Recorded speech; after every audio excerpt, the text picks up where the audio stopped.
एक बात विशेष ध्यान देने की है कि जिसको मुक्ति, कल्याण अथवा भगवत प्राप्ति कहते हैं वह स्वतः सिद्ध है, क्रिया के द्वारा सिद्ध होने वाली चीज नहीं है।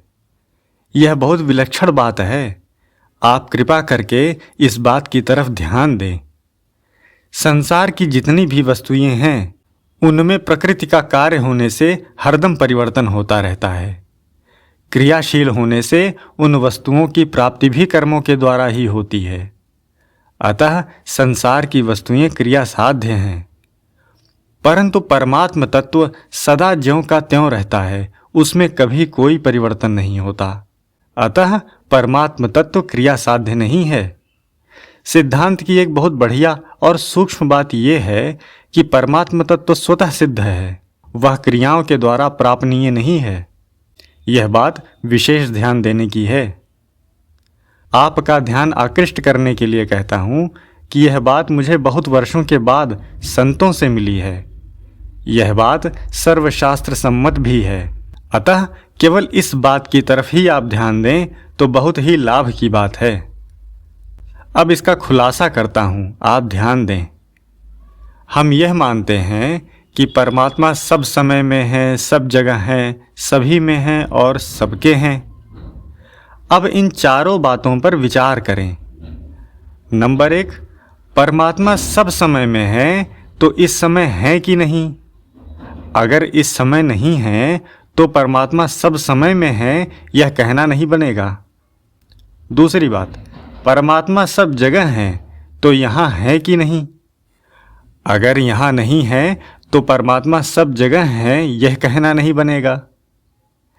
तीसरी बात, परमात्मा सभी में है। वे जड़, चेतन, स्थावर, जंगम आदि सभी में हैं। सजीव के 2 भेद हैं, स्थावर और जंगम। वृक्ष आदि स्थावर हैं और मनुष्य, पशु, पक्षी आदि जंगम हैं। जड़ चेतन में, स्थावर जंगम में परमात्मा है। नीचे से नीचे समझे जाने वाले प्राणी में तथा दुष्ट से दुष्ट आचरण वाले मनुष्य में भी परमात्मा है। संत महात्माओं में भी परमात्मा है। शुद्ध से शुद्ध वस्तुओं में तथा अपवित्र से अपवित्र वस्तुओं में भी परमात्मा है। नरकों में भी परमात्मा परिपूर्ण हैं। जब वे सब में हैं तो हमारे में है कि नहीं? अगर वे हमारे में नहीं हैं तो परमात्मा सब में है, यह कहना नहीं बनेगा। चौथी बात, परमात्मा सबके हैं। ये नहीं कि वे साधुओं के हैं, गृहस्थों के नहीं, भाइयों के हैं, बहनों के नहीं, ब्राह्मणों के हैं, अंत्यजों के नहीं। ऐसा आप नहीं कह सकते कि परमात्मा किसी व्यक्ति विशेष के हैं।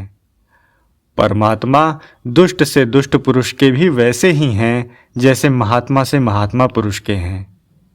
परमात्मा पर महात्मा से महात्मा का जैसा हक लगता है वैसा ही हक दुष्ट से दुष्ट का भी लगता है। उनमें कभी किंचिन मात्र भी पक्षपात नहीं है। उनमें पक्षपात हो ही नहीं सकता, असंभव बात है। अतः परमात्मा सबके हैं तो हमारे भी हैं।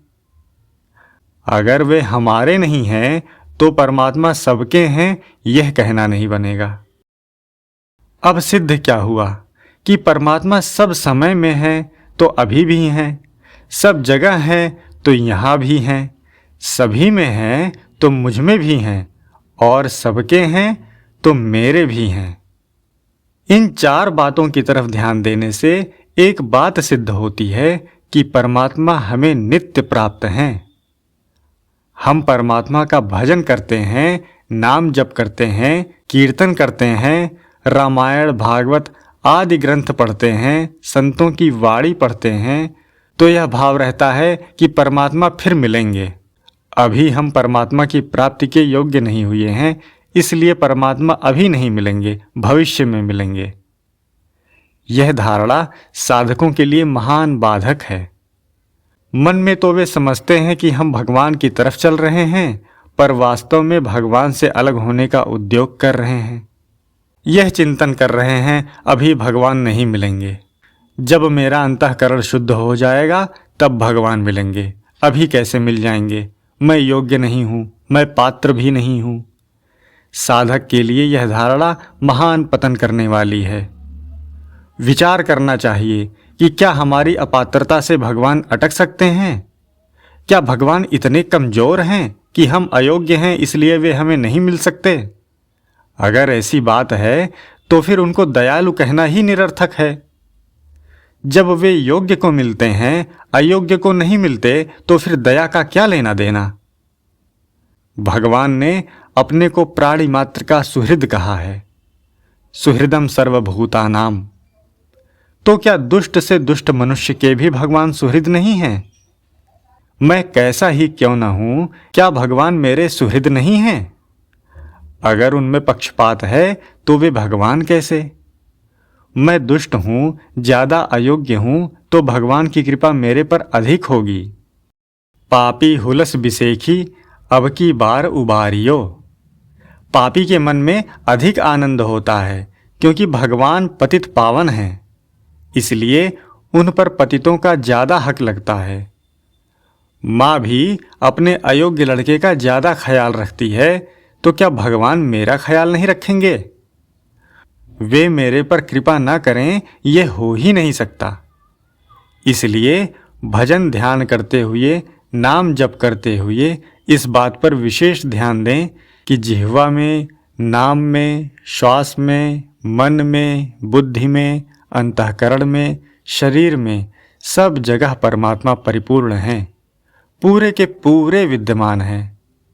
वे सब में लबालब भरे हुए हैं। अब यह शंका होती है कि जब वे परमात्मा सब में हैं, सब जगह मौजूद हैं, तो फिर नाम जप क्यों करते हैं? नाम जप के बिना हमें संतोष नहीं होता, इसलिए करते हैं। सनकादि ऋषियों की बात आपने सुनी होगी। वे चारों भाई एक समान ही ब्रह्मज्ञानी हैं। उनमें एक तो भगवान की कथा सुनाता है और बाकी 3 कथा सुनते हैं। इस प्रकार ब्रह्मज्ञानी होते हुए भी वे भगवान की कथा कहते रहते हैं, क्योंकि भगवान की कथा ही ऐसी है। आत्मा रामाश्च मुनयो निर्ग्रंथा अप्युरुक्रमे कुर्वन्त्य है तु की भक्ति मित्थम भूत गुणो हरि। श्रीमद् भागवत में कहा है, ज्ञान के द्वारा जिनकी चित्त जड़ ग्रंथि कट गई है, ऐसे आत्माराम मुनिगण भी भगवान की निष्काम भक्ति किया करते हैं, क्योंकि भगवान के गुण ही ऐसे हैं कि वे प्राणियों को अपनी ओर खींच लेते हैं। भगवान हैं ही ऐसे कि उनके भजन के बिना साधक रह नहीं सकता। उतना रस, उतना आनंद कहीं है ही नहीं, हुआ ही नहीं, होगा ही नहीं, हो सकता ही नहीं। इसलिए हम उनका भजन करते हैं। भजन के द्वारा हम भगवान को खरीद लेंगे, ऐसा भाव मत रखना। भगवान तो अपनी कृपा से ही पधारते हैं। भजन, ध्यान, नाम, जप, कीर्तन आदि में हमारा अनन्य प्रेम होना चाहिए। कारण कि हमने संसार में आसक्ति प्रियता करके बड़ी भारी गलती की है। अब इस गलती के संशोधन के लिए हमें ध्यान, भजन, नाम, जप आदि करना है। परमात्मा भजन, ध्यान आदि के अधीन है, ऐसी बात नहीं है। भगवान स्वयं कहते हैं, ना हम वेदैर्न तपसा ना दानेन न चेज्यया। अर्थात मैं वेदाध्ययन, तप, दान, यज्ञ आदि के द्वारा प्राप्त नहीं किया जा सकता। उपनिषदों में आता है, नायमात्मा प्रवचनेन लभ्यो न मेधया न बहुना श्रुतेन। अर्थात प्रवचन से, पंडिताई से, बहुत शास्त्रों का बोध होने से परमात्मा नहीं मिलते। इसका आप उल्टा अर्थ मत लेना कि सत्संग सुनना, पढ़ना, शास्त्रों का ज्ञान प्राप्त करना खराब है। इनको तो करते ही रहना है। कहने का भाव ये है कि इनके द्वारा भगवान के ऊपर कब्जा नहीं कर सकते, अधिकार नहीं जमा सकते। जैसे किसी वस्तु की जो कीमत होती है, वह कीमत पूरी देने पर उस वस्तु पर हमारा अधिकार हो जाता है। परंतु भगवत प्राप्ति के विषय में ऐसी बात नहीं है। साधन करके भगवान पर अधिकार नहीं किया जा सकता। उन पर अधिकार करने का भी एक तरीका है। वह तरीका ये है कि सर्वथा भगवान का ही हो जाए। तन, मन, वचन, विद्या, बुद्धि, अधिकार आदि किसी का भी किंचिन मात्र भी सहारा ना लेकर केवल भगवान का ही हो जाए, तो भगवान उसके वश में हो जाएंगे।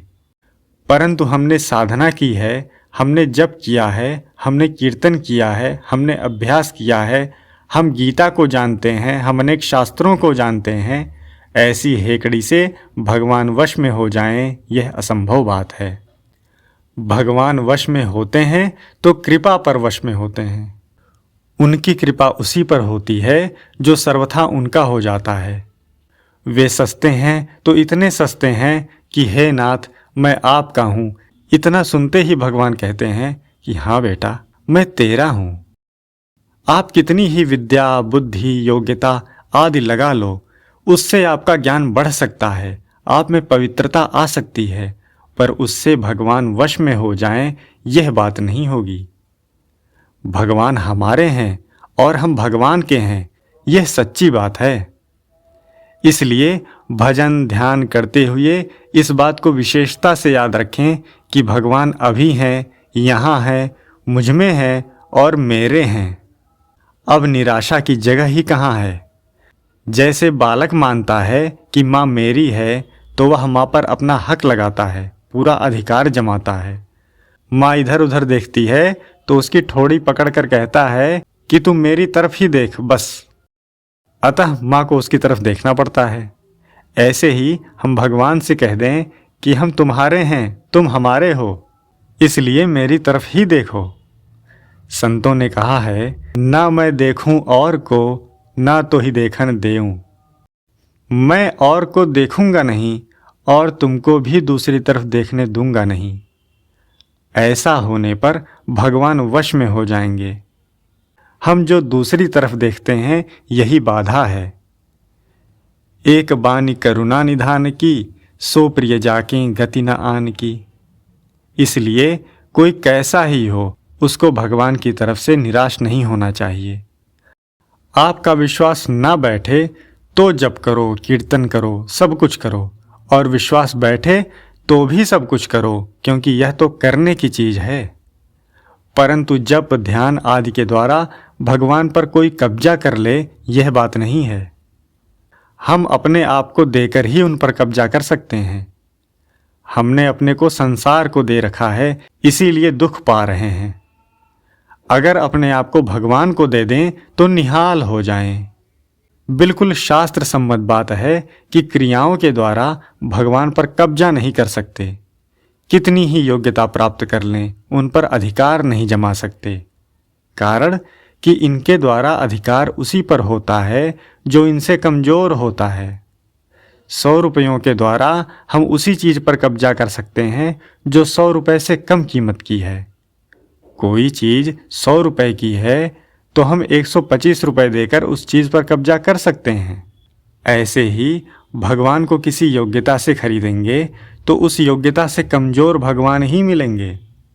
अतः ये विरक्त हैं, ये त्यागी हैं, ये विद्वान हैं, ये बड़े हैं, इनको भगवान मिलेंगे, हमको नहीं, यह धारणा बिल्कुल गलत है। अगर आप भगवान के लिए व्याकुल हो जाओ, उनके बिना रह ना सको, तो बड़े बड़े पंडित और बड़े बड़े विरक्त तो रोते रहेंगे, पहले भगवान आपको मिलेंगे। आप भगवान के बिना रह नहीं सकोगे तो भगवान भी आपके बिना नहीं रह सकेंगे। इसलिए परमात्मा की तरफ से किसी को कभी किंचिन मात्र भी निराश नहीं होना चाहिए और संसार की आशा नहीं रखनी चाहिए। कारण कि संसार आशा मात्र से नहीं मिलेगा। अगर मिल भी जाएगा तो टिकेगा नहीं। अगर यह टिक भी जाएगा तो आपका शरीर नहीं टिकेगा। संसार अभाव स्वरूप है, इसलिए उसका सदा अभाव ही रहेगा। परमात्मा भाव स्वरूप हैं, इसलिए उनका सदा भाव ही रहेगा, अभाव कभी होगा ही नहीं। यह सिद्धांत है।